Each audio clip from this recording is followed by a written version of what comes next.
Hello friends, welcome back to সাতবাহারের পক্ষ থেকে আপনাদের সকলকে জানাই অনেক স্বাগত। প্রতিদিনের মতো আমি আজও হাজির হয়েছি একটি দুর্দান্ত স্বাদের এগ কারি রেসিপি নিয়ে।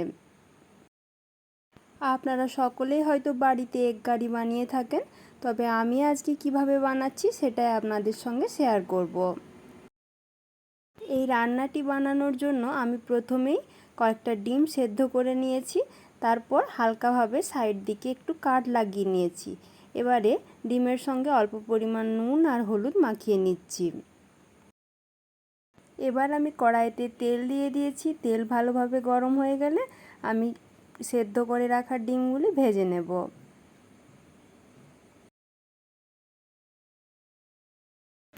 আমি খুব একটা ডিমগুলো ভালোভাবে ভাজছি না, অল্প একটু ভেজে ডিমগুলো কড়া থেকে অন্য একটি বাটিতে তুলে নিচ্ছি।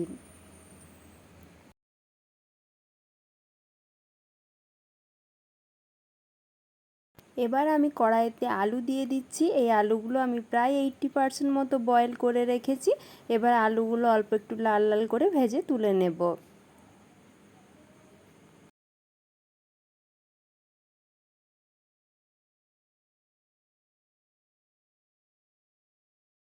আলুগুলিও ভালোভাবে ভাজা হয়ে গেছে। এবার আলুগুলি তুলে নেব। তারপর একই কড়াইয়ে আরও কিছুটা পরিমাণ সরষের তেল দিয়ে দিয়েছি। এবার তাতে ফোড়নে দিচ্ছি একটা তেজপাতা, একটা শুকনো লঙ্কা, কয়েকটা গোটা গরম মশলা আর 1 চিমটে গোটা জিরে। ফোড়ন ভালোভাবে ভাজা হয়ে গেলে আমি আগের থেকে কয়েকটা পেঁয়াজ কুচিয়ে রেখেছিলাম, সেই পেঁয়াজ কুচি কড়াইয়ের ওপর দিয়ে দিচ্ছি। এই ডিমের কারিটা বানানোর ক্ষেত্রে কিন্তু পেঁয়াজের পরিমাণটা একটু বেশি লাগে।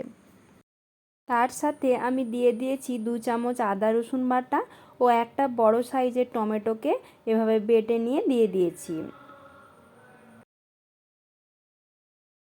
এবারে আমি দিয়ে দিচ্ছি কাশ্মীরি লঙ্কা এবং লাল লঙ্কার গুঁড়ো, জিরের গুঁড়ো, ধনের গুঁড়ো ও হলুদ গুঁড়ো সবগুলো পরিমাণ মতো দিয়ে দিয়েছি। এই ডিমের কারি বানানোর জন্য কিন্তু আমি আলাদা করে কোনো রকম স্পেশাল মশলা ব্যবহার করব না। শুধু মশলাটা ভালো করে বেশিক্ষণ সময় নিয়ে কষিয়ে দেব, যাতে পেঁয়াজটা খুব ভালোভাবে নরম হয়ে যায়। এতে করেই কিন্তু এই ডিমের কারির স্বাদ অনেক ভালো হবে। এবার আমি আগের থেকে যে আলুগুলো ভেজে রেখেছিলাম সেগুলো মশলার সাথে দিয়ে ভালো করে কষিয়ে নিচ্ছি।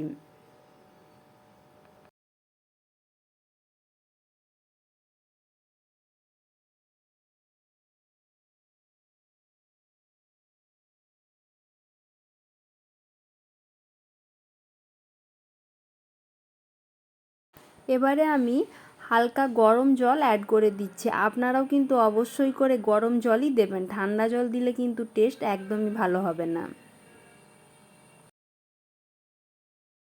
আমার মতো করে আপনারাও বাড়িতে একবার এরকম ডিমের কারি বানিয়ে দেখবেন, খেতে কিন্তু অসাধারণ হয়।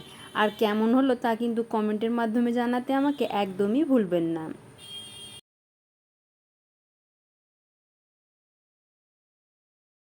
আমার ডিমের কারি প্রায় তৈরি। এই সময় আমি কয়েকটা চেরা কাঁচা লঙ্কা দিয়ে দিলাম আর দিয়ে দিচ্ছি 1/2 চামচ মতো গরম মশলার গুঁড়ো। এই ডিমের কারিটার স্বাদ এতটাই সুন্দর হয় যে মাছ মাংসের স্বাদকেও কিন্তু হার মানাবে। আপনারা এভাবে একবার অবশ্যই বাড়িতে বানিয়ে দেখবেন।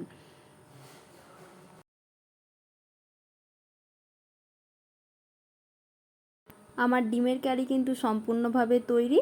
এবার আমি গ্যাসের ফ্লেমটা অফ করে ঢাকা দিয়ে কিছুক্ষণের জন্য স্ট্যান্ডিং টাইমে রেখে দিচ্ছি।